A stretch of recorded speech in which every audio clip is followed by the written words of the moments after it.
We just need to look for where and bury my lover.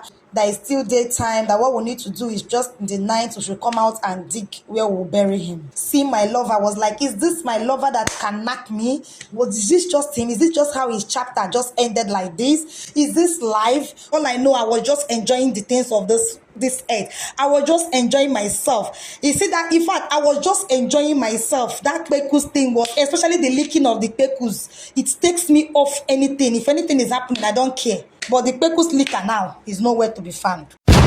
Okay, ma. Continue with your story. We want to know, how did it end? What later happened? On that fateful day, I was in my place of work as a receptionist now, as I've said. I got a phone call by my university boyfriend. He called me, and the conversation on the phone was that my husband's nephew has. I was like, what? I was shocked by hearing that news. Immediately, I quickly pick up few of my things in the office there where I was, and without telling anybody, I left the office. I went to meet him where he was. I asked him where he was. He told me. I went there. I met him, and quickly he showed me. On getting there, I met my lover boy in a pool of blood. On getting to the point where my university boyfriend was, I what my eyes saw, my mouth could not say it. I saw my lover boy in a pool of blood, in his pool of blood everywhere.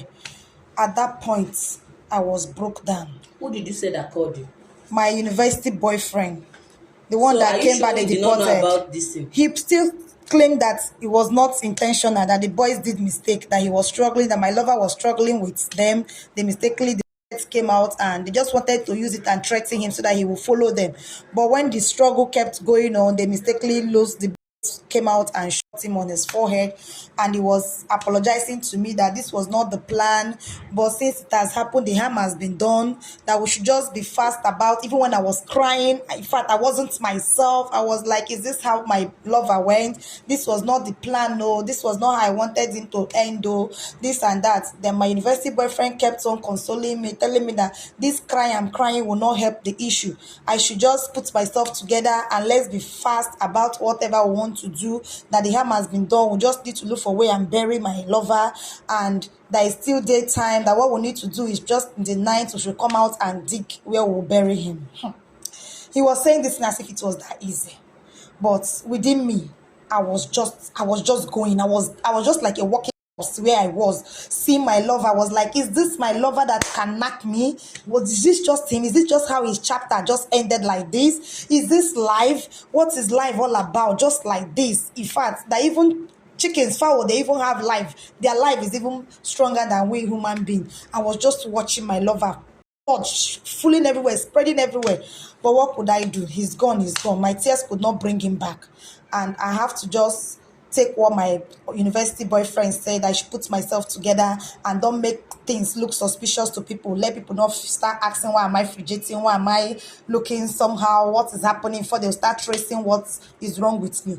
I now put myself together. But within me, I wasn't myself. I just gathered mine. We left in the night. We came out. I came and met him where he asked me to come and meet him. We quickly dig the ground. We dug the ground and buried my husband's nephew. Jesus. We buried my husband's nephew. That was just how his chapter just ended. That was the last I saw him. I buried him. My university boyfriend was even telling me that good enough, nobody knows our whereabouts, that we came here just for a hideout to play a love life, that nobody would trace his whereabouts, that no one know that he's even with me. I was like, it's easy for you to say, it's easier in your mouth. You think it's like that just for me to forget him. But what will I do after crying? He kept telling me to just forge ahead and life continue. And after I finished crying, I wasn't myself for some days. After burying him, I mourned him in my own way, my little way I could mourn him. I could mourn my lover. I mourned him. I cried for days. After 1 week, I have to go back to my place of work as a receptionist. On getting there, I'm talking about the one that is crying, another one is happening. I've not finished the one I have at hand. I got there, I met another receptionist at my on my desk. Immediately I saw her, I couldn't even ask any question because I know I left that place without telling anybody. Because the shock when I heard my boyfriend, university boyfriend, called me and said that my husband nephew is dead, I lost it. I couldn't put myself together. So I just picked few things I could pick and left the office without telling anybody. So they waited for me for 1 week, not hearing from me, and they didn't call. And before I came, they replaced me. At that point, I left and I went home. I was managing the little money I have for some months till I managed it and I ran out of cash again, and my house rent expired. No money to renew my rent. My university school boyfriend, because I left because after that incident, before my love, he was asking me to come down to his house with my child, but that my lover that now was standing in between the way. But I said, okay, since our house rent is still counting, I was still in my house.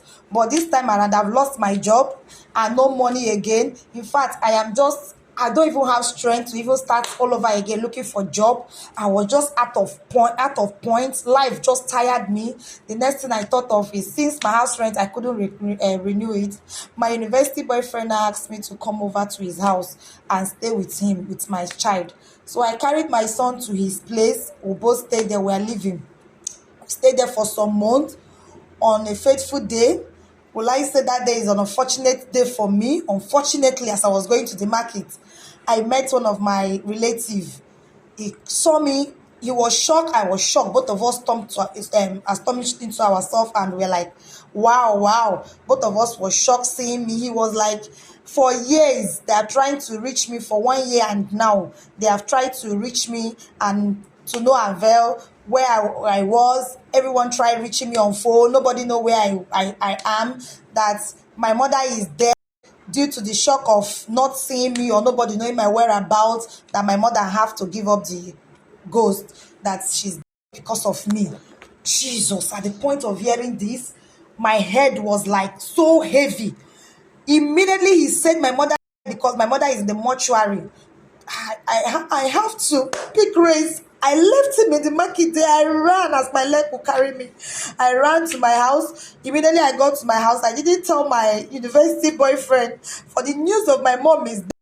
I left even my son with my university boyfriend at home. I pick up the few things I could pick again. In fact, my life is shattered.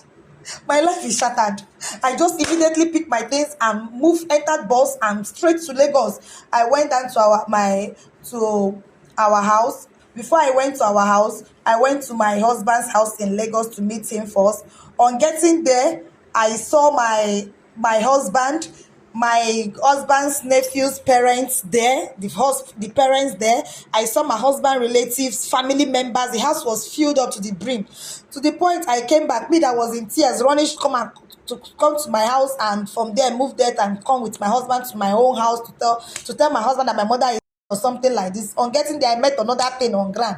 Everyone was crying. Everyone was looking worried, and I was like, "What's happening?" My husband saw me. Everyone was still shocked. The look on their face was like surprise. Where am I coming from? Where am I? This and that. My husband was like, "Where am I from? Where have I been?" But at the point he said, "Okay, that's by the way for now. Let that where have I been be pending. That now, right now is not the issue of where have I been. That this is the situation at hand now. That they are looking for his nephew." As they said it, I pretended as if I knew nothing about what he was talking about. I said, "How could it be?" He said his nephew's parents came to his house. That before they came, they called him on phone. That they asked him that they want to speak with their son.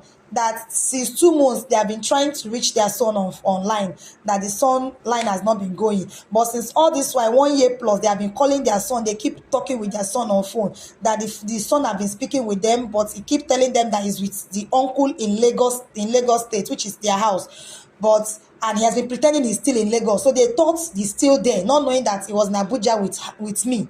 So when they said something, I was asked, "How come?"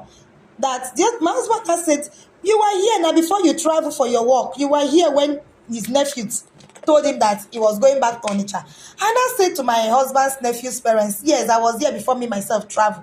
That he has gone long time ago, 1 year plus." The parents said, "No, since last he left their house for the second time, coming back here to do his 20th birthday, that they have not seen him, but they have been communicating with him on phone steady.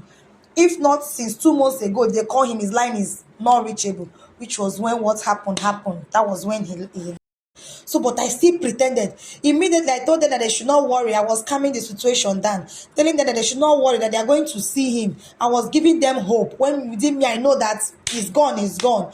I pretended and told my husband, let them call police. I was the first person to mention it. My husband told me that they have called police. I said, okay, what did they say? He said they have searched, no response. So let them search again. He said they have done that and done that for since 2 months plus now. They have not reached, see any trace of his nephew. I said, what could that one be? And they should not worry. I kept consoling them. I kept calming them down. What could I have said but to say everything will be fine? I calmed them down. They said, what my husband's nephew's father got annoyed and said aggressive words to my husband and asked everyone that came with him from the village from Onitsha that they should follow him, they should go. That not threatening my husband, and my husband will see what he would do. And he left our house angrily, all of them with his wife and his relative. They left. Inside of me, I was like a living corpse. I was not the one there. They were seeing me, but I was not the one there. I was like, how can I help this situation? Is it my lover boy that I will face, I will talk about, or is it my mom that, and for the fact they said my mom, because of me not knowing my whereabouts, which one will I handle? What kind of complicated life is this? Or is it this place, like this one that is my husband nephew that is threatening my husband, that is going to show him if he does not bring his son out? I don't even know the one to face. So your husband's people that is on your husband I don't understand. Why are they on your husband? Because they said the boy said he has been here. They have been calling him since 1 year plus. That the boy is answering call and said he has been in his house with him. That where did he put the boy? That okay, the boy has been lying to his parents. Yes, he refused to tell them that he left with me because both of us make the arrangement and go. So they have been calling him and he has been pretending he's with my husband in Lagos. So they felt he's with him till the unfortunate occurred to him last 2 months, and they have been trying to reach him, but his phone is not, they couldn't, because we collected the phone too and threw it away, removed the SIM card. So they have been calling him since 2 months. They could not reach. So they now called my husband online on his own phone and say, can you give our son the phone? Let's talk to him, that his line is not connecting. My husband said, that your son is not with me since past 1 year, and that he left to Onitsha. That was when the parents said, what is this saying? That the son have not come back since he left, since 1 year. And they thought my husband was joking, and later they came back and they came with almost the whole family down to our house here in Lagos. And my husband's nephew father left. He left. So immediately he was doing that, I quickly told my husband, let me go to my husband. Okay, when they left, my husband told me that my mother is that they have been looking for me, that because the same thing my relative told me in Abuja in the market. And I told my husband, let me quickly move down to my house and see my dad and know how far. Since they say my mom is still in the mortuary, since they say she's there. On getting to my house, I left my husband in the house. On getting to our house, my father refused me entering inside. There's no name. He did not call me. He said I cannot enter inside this house. That I'm a bad child. Because of me, my mother lost her life. Now I'm coming back when my mother have, and they have even buried her. I was like, buried who? Something that they said my mother is in the mortuary. My father said, no, nothing will make me enter inside this house. He called me all sort of names. That I'm a bad child. That I did this one. I'm the bad child. His mother. Now I'm not coming after they buried him. That where have I been? Even in the burial, I could not come for my. I said, which burial they did? That my relative that passed this message to me said my mother is in the mortuary. So how come he's telling me they buried him? He buried her. He said they buried my little sister. Told me they buried her. The burial took place last 2 weeks. I was like, what is happening? Everywhere, confusion everywhere. They buried her last 2 weeks. That even me and my husband could not attend my own mother's burial. Even my husband is not even aware, because he told me before I left our house, that my mother is in the mortuary. He was not even aware they have even buried her. It's my father that is even saying this now. And he said I will never enter our house. He chased me. I'm talking, he carried things. He said, if I come close to this house, that he's going to break my head. I was like, I don't know the one to cry for. In fact, I've lost tears in my eyes. I have cried all the whole water in my body system. There is no water in my respiratory system again. If I even cry, I can never sit. I'm just tired of. In fact, as I've said before, I'm just a walking corpse. I'm just confused. My father chased me. Okay, let me talk to my younger ones. He refused me. He said I should go back to wherever I'm coming from. I have to. After pleading and pleading, he refused. The more I plead, the more he'll say he'll call all the whole villager people for me, and they will do me. They will do me things I will not like. So I said, okay, since I've pleaded and pleaded, my father refused me entering inside. Let me respect myself and go back to my house. I went back to my house. On getting back to my house, I found out that my husband has been arrested by the police. His nephew's dad came and arrested him on behalf of, because of the son that they said is missing. I said, where? Which police station? They told me. I went there. Let me see my husband in the cell. They refused me getting access to him. I pleaded and pleaded. They refused. So I have to rush back to my husband's nephew's parents' house at Onitsha. I traveled again from Lagos to Onitsha just to go and beg them. They arrested him, locked him, and traveled back to the east. I have to leave Lagos and enter 9th bus immediately and went to meet them at Onitsha. I pleaded all the plead I could. I begged them up and down. I begged. The only thing they said was the father of my nephew said, my lover said, I should go, that they have heard me. They will do something about it. I said, okay, and I left. As I left, I didn't go back to the police station again. I went straight to our house. At least let me go and calm my head down. On getting to my husband's house in Lagos, oh God, what have I even involved myself into? This life that is not hard is what I make myself. I made the life to be hard with me. I just complicated my life by myself because of what they call Kweku's enjoyment, uncontentedness, not being satisfied with what I have. Oh God, help me. I got to my husband's house. On getting there, behold, who did I see? I saw my university boyfriend with my child, with my son in my house. He brought him in my house. I was so shocked how he got to know that I'm here. How did he even trace me? At the point, I was questioning him. How did you know I'm here? How did you find out? He said, look at me. That's the day I wanted to go that he hacked my phone. From